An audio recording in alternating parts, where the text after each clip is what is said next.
Hi, you guys. I have a small book for you today, and it's part of the Mr. and Mrs. series, Mr. and Miss series, and the author is Roger Hargreaves.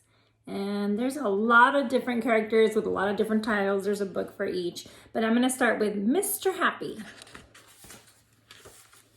On the other side of the world, where the sun shines hotter than here, and where the trees are 100 feet tall, there is a country called Happy Land. As you might very well expect, everybody who lives in Happy Land is as happy as the day is long. Wherever you go, see smiling faces all around. It's such a happy place that even the flowers seem to smile in Happy Land. All the animals in Happy Land are happy as well.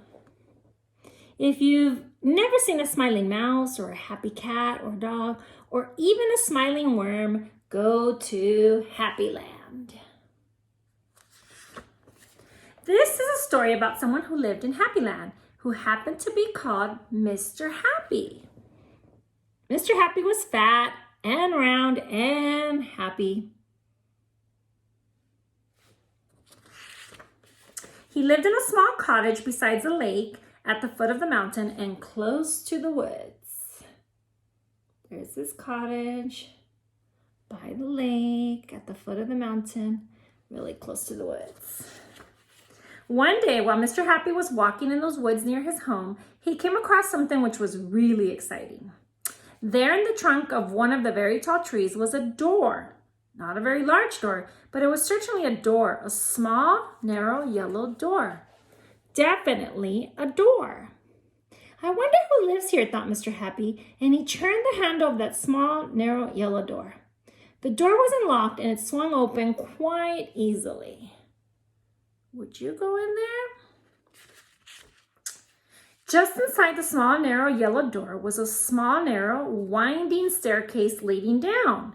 Mr. Happy squeezed his rather large body through the rather thin doorway and began to walk down the stairs. The stairs went round and round and down and down and round and down and down and round.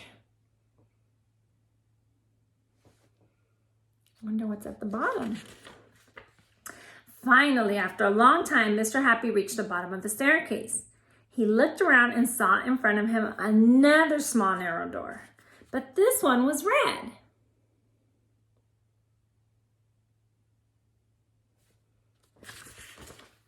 Mr. Happy knocked on the door. "Who's there?" said a voice. It was a sad, squeaky sort of voice. "Who's there?"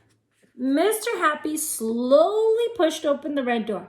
And there, sitting on a stool, was somebody who looked exactly like Mr. Happy, except that he didn't look happy at all. In fact, he looked downright miserable.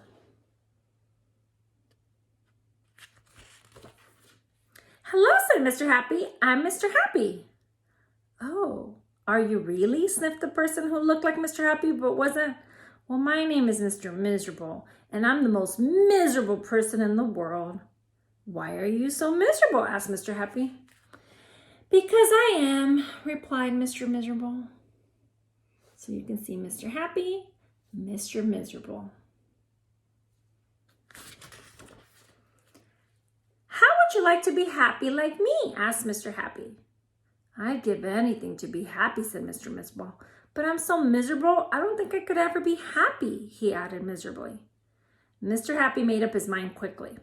"Follow me," he said. "Where to?" asked Mr. Miserable.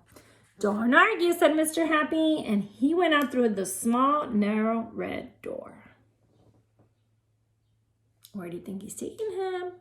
Maybe Happy Land? Mr. Miserable hesitated and then followed. Up and up the winding staircase they went. Up and round and up and round and up till they came out into the woods.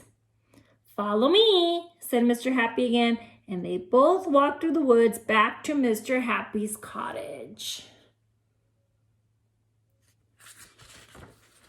Mr. Miserable stayed in Mr. Happy's cottage for quite a while. And during that time, the most remarkable thing happened.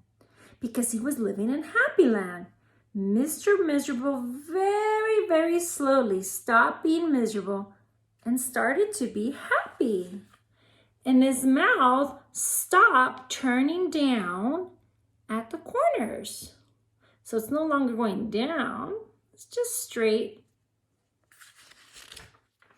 And very, very slowly, it started turning up at the corners.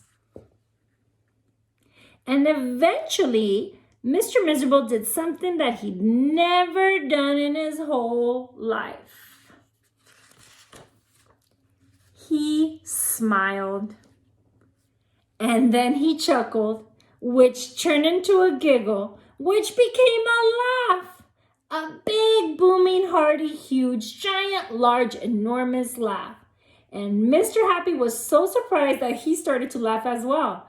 And both of them laughed and laughed. They laughed until their sides hurt and their eyes watered. Mr. Miserable and Mr. Happy laughed and laughed and laughed and laughed.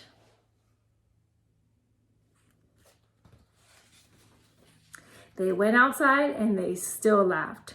And because they were laughing so much, everybody who saw them started laughing as well. Even the birds in the tree started to laugh at the thought of somebody called Mr. Miserable who just couldn't stop laughing. And that's really the end of the story. Except to say that if you ever feel as miserable as Mr. Miserable used to, you know exactly what to do, don't you? Just turn your mouth up at the corners. Go on and you'll see. Thank you.